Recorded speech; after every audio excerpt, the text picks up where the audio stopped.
que projet Pastef bi le fameux projet damay faral di gis yenn journalistes yi en l'occurrence muy Maïmouna Ndour Faye Madiambal Diagne Yérim Seck ñu faral naan que projet bi amul que dañoo nax sénégalais yi bon ñoom ils supposent que c'est quelque chose boo xam ne que bon dañ ko xaatim ci ay kayit donte la vision de Pastef yàgg nañ ko wax sénégalais yi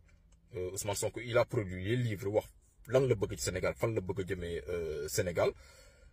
donc loolu yëpp ak son parcours son discours soo ko boole c'est ça le projet de Pastef en fait le projet de Pastef c'est une vision fi nga bëgg a yóbbu Sénégal nga wax ko sénégalais yi wër Sénégal depuis 2014 di ko expliquer sénégalais yi patriotes yi ci réseaux sociaux yi di jël projet boobu di ko porter di ko expliquer sénégalais yi di ko expliquer seen ay famille seen njaboot yeeg ñëpp ba ñëpp dem ba approprier wu ce projet de Pastef c'est ça le projet de Pastef en fait c'est une vision fan laa bëgg yóbbu Sénégal c'est ça le projet de Pastef bon après xam nga dañu jéem a tur lëndëm nit ñi waaw dañoo waxoon nit ñi dañoo yor projet ñëw ba toog ci nguur gi fu mu nekk nii waaw léegi nee nañu ñu ngi doog a bind projet bi non ils ont une vision fu ñu bëgg yóbbu Sénégal ils savent où est-ce qu'ils veulent aller ñu expliquer ko Sénégalais yi xaatim ay livres jox ko Sénégalais yi def ay meeting expliquer Sénégalais yi fan la ñu bëgg a jëm wax ak mag ñi wax ak ndaw ñi wax ak jigéen ñi wax ak ñëpp ne leen fii la ñu bëgg a yóbbu Sénégal c'est ça le projet de Pastef c'est ça le projet de Pastef la vision de Pastef ñan ñoo porter le projet ñan ñoo leen jur ñi fan la ñu liggéeyee lan la ñu def ci seen liggéey ban réputation la ñu am doo jëlee loolu yëpp nga dajale ko loolooy le projet de Pastef et quand tu arrives nga jël nguur da ngay ñëw fekk nguur gi nga xool yow état des lieux nga def sa état des lieux nga xool li nga xam ne dafa jàmp mënul xaar mooy li président Bassirou Diomaye Faye def pour ndox bi pour courant bi mën a amaat bu gaaw mooy les dépenses de l'État nga mën ko assurer le temps que nga def yow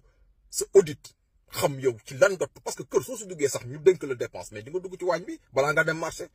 xool nag lan laa war a jënd su ma demee marché nag saaku ceeb bi dafa jeex wala jeexul nag am naa soble nag am naa ay condiments soo xoolee def sa état des lieux nga ne kon léegi man li ma yor suñ si demee marché xam naa nag lan laa jënd pour mën a ñoŋal li nga xam ne moom lañ ma dénk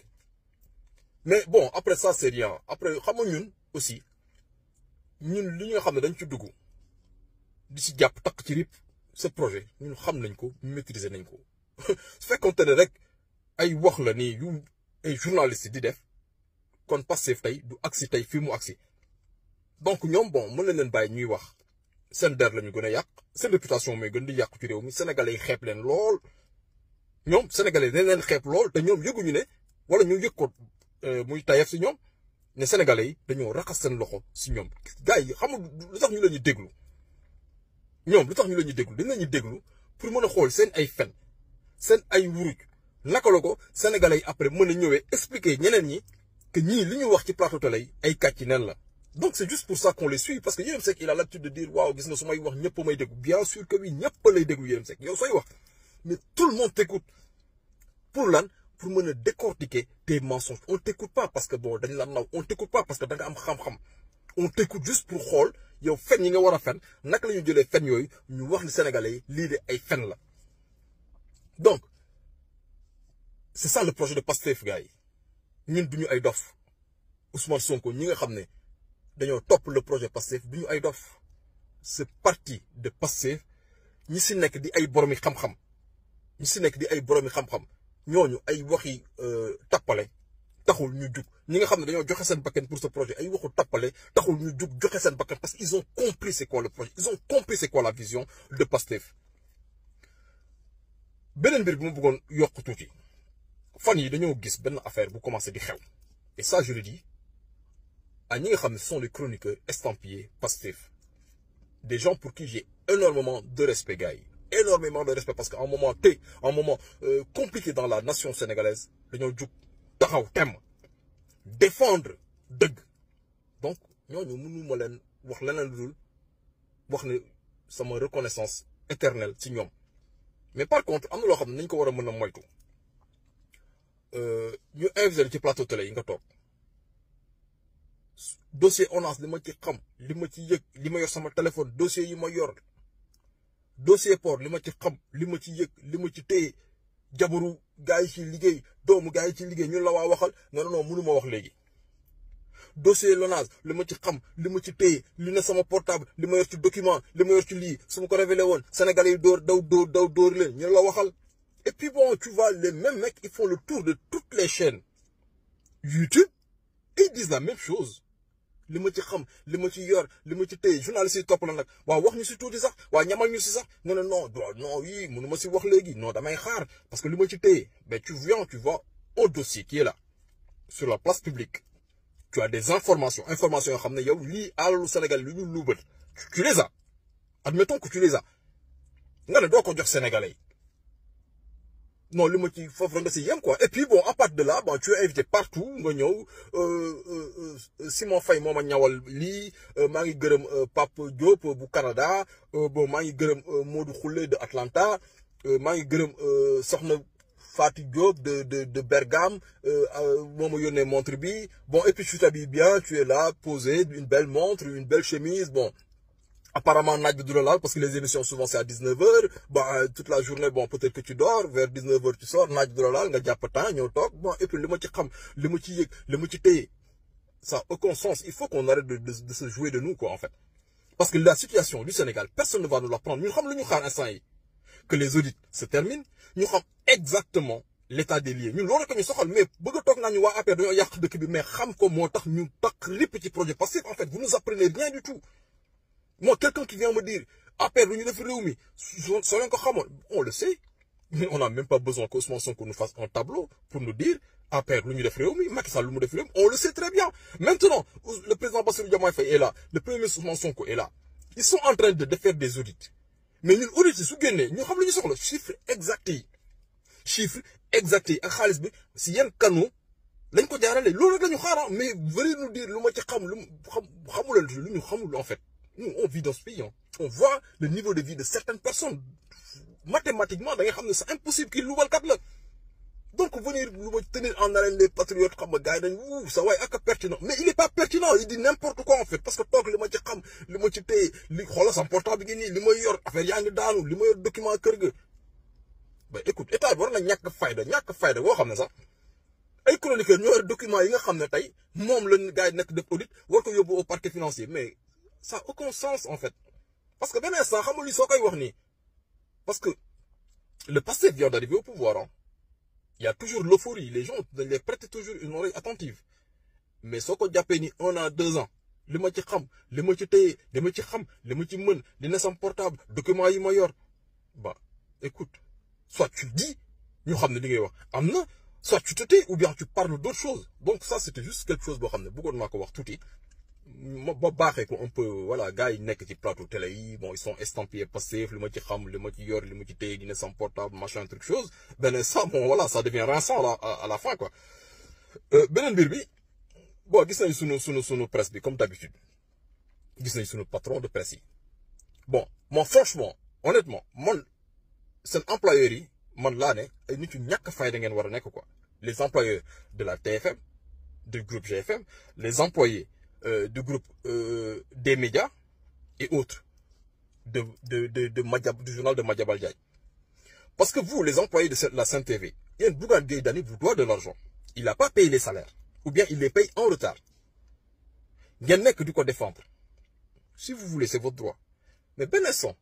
moi j'ai un arrière, d'abord un arrière de salaire, des pères de famille. Si lui qui doit payer, ça va salaire. N'est-il au minimum, il y a une montre pour me garantir de cœur. Et toi, tu me dois de l'argent. Si il y a un cortège au moins 10, 15, 4, il y a 100 millions. Il me doit de l'argent. Et moi, je reste sur ma télé, du quoi défendre. Mais comme si il y a quoi. Parce que moi, honnêtement, si tu me dois de l'argent, mais ce richesse, donc, on est ni qui m'aide, nan yor na montre bo xamne meuna garantie que je me déplace avec au moins 10 15 4 bo xamne bu nek war na jar 100 millions man may caméraman top ko diko filmer alors que man fayé ko guma. Le groupe GFM pareil. Youssou Ndour qui vit dans un luxe insolent et qui vous doit de l'argent. Mais vous continuez toujours parce que mais ñak man motax gis nga ñoñi ñak jom gi ñu ñak jom moi ça me dépasse en fait. Ñak jom bu ñu ñak jom moi, franchement, des fois, je me dis que nit mën ñaké jom à ce point. Madiambal Diagne qui se permet d'aller regarder tous les matchs dans les Coupes du Monde, soit en Ligue des Champions, cette année, et le gars, il me doit de l'argent. Mais vous nous le faites. Mais bien que tu agressé, nous avons 3 millions, moi, on sac. Et pourtant, les employés de la CTV n'ont pas problème. Elle vit dans une villa, elle roule avec un 4x4, ça coûte plus d'une centaine de millions. Et ils vous doivent de l'argent. Et vous continuez quand même, de gagner des fonds. Moi, je vous dis une chose. Hein. Toutes ces chaînes, vous allez disparaître, mais naturellement. Je vous l'avais dit, Ben Assam, vous allez disparaître naturellement parce que nous, ils recevaient toutes les publicités de l'État du Sénégal pour l'an, parce que l'État a une chaîne TV, il y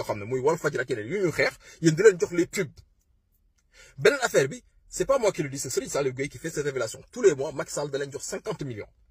Nga boole ci duma fay impôt. Nga boole ci soo jëlee le TVA bi nga xam ne da nga koy jël ci publicité yi doo ko reverser état. Nga dagg ay cotisation ci salaire nit ci doo ko reverser état.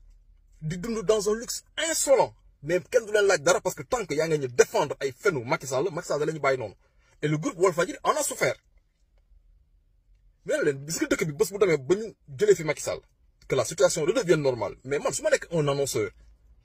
man, ma am un produit, qui a publicité. Mais, si je suis un Wolf, voilà, Fenen, parce que l'État est dans le Samakau, maintenant, je n'ai plus cette contrainte. Man, si je mets pub, mais demain, cette chaîne, ben Mambiram Wak Mingifo, ben Moustapha Diop Mingifo, ils sont très très suivis. Madame, je vous fais une publicité parce que j'ai besoin que les gens, attendre le maximum, c'est possible. Mais, donc, cette TV, ben nek la ñu def ko studio def ko chaîne TV. Donc naturellement vous allez perdre pub.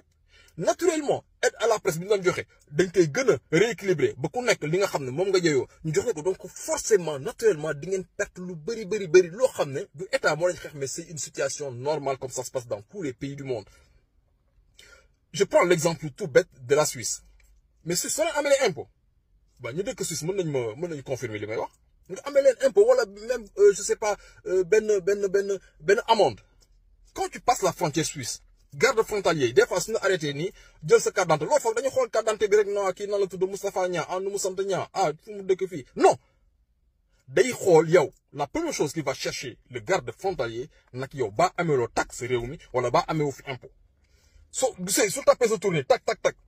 nga am amende ba faylu woon wala impôt boo xam ne fayoo ko mu jël ñaari plo ne la gaareel ni nga gaare mu jël ñaari plo teg ko ni benn fii ne la wàccal oto bi nga wàcc mu la yow amel nga yow canton de Genève ou canton je sais pas quoi du Vaud ou canton de je sais pas quoi amel nga ñu nangam yow nga ne ah dama leen amel ñu ne la waaw am nga loo fayee fi nga taxaw de nga nekk fa non c'est-à-dire mun la waaw ok fayal oto bi jox ma caabi yi prison ngay jubal directement ñu dëkk Suisse mën nañu confirmer lu may wax prison ngay jubal directement sa auto ñu tek ko côté yobu fourrière da ngay fofu je vais finir par là. Kofi Annan ancien secrétaire général de l'ONU mais il avait travaillé en Suisse ben instant si ay fonctions yu fa amoon mais un jour Kofi Annan mais dana passé di ñibbi di jóge Suisse di dem ñëw ba aéroport ñu téye passeport am ne ko ah monsieur Annan yow de da nga ñu ameloon nangam boo xam ne donc mu ne ah loolu xam mu fàtte woon na sax loolu ameloon nga ñu fi nangam boo xam ne fayoo ko woon il a fallu que Kofi Annan fay ko parce que ñoom da ngay fay ci saa si en fait fayoo da ngay dem prison. Jël suñu impôt di ko foowee ba pare toog ci télé yi voilà di jéem a jaay rëy lambi nit ñi vous allez disparaître naturellement et lii moom dama leen koy wax pour ngeen garder ko pour yéen gars yi loolu rek laa bëggoon wax ci lu gaaw et puis le reste nag bon voilà y a beaucoup de débats y a beaucoup de choses y a pas mal de choses yoo xam ne gars yi ñu ngi ciy débattre man la seule chose boo xam ne et j'en suis convaincu que ce projet va aboutir nous sommes sur la bonne voie. Li nga xam ne nag moom xëy na ñun ñëpp a ko yàkkamti man en premier mooy yoon def liggéeyam ñu rey xale yi ñu sàcc suñu alal mais détrompez-vous hein yoon dina dal seen kaw te xoolal le problème mooy da ngeen ko seq ak ñoo xam ne ñu falu ñàkk a falu Ousmane Sonko mu falu ñàkk a falu mu président Diomaye Faye mu falu lijjantiwuñu ko ñoom yegsi nañu pour un projet bien défini que les Sénégalais lañu jël teg ñoom ñu porte ko ñu voter leen ñooñu ñu toog fii après 2029 ou 2035 seen yoon newu ci ñii ils sont venus benn sacrifice bu ñu ñëw defal doomi Sénégal askanu Sénégal pour Sénégal gën ci lu mu gën nekk moo tax bés buñ si egsee amul ay non su ma defee lii est-ce que dañ naan dama bëgg a fayonte ñooñu état d'esprit boobu ñoom nekkuñu si parce que ñoom ñooy bëgg a dox suñu xel naan ñu waaw bu ñu defee nii day mel ni fayonto bu ñu defee nii Macky Sall la traque des biens mal acquis sénégalais ñoo ko bëggoon ñoo ko plébiscité sauf que lui moo trahir la traque des biens mal acquis régler ci un problème politique mais ñun Sénégal ñoo ko bëggoon en fait la traque des biens mal acquis ñun ñoo ko bëggoon c'est une demande sociale ñun ñoo ko bëggoon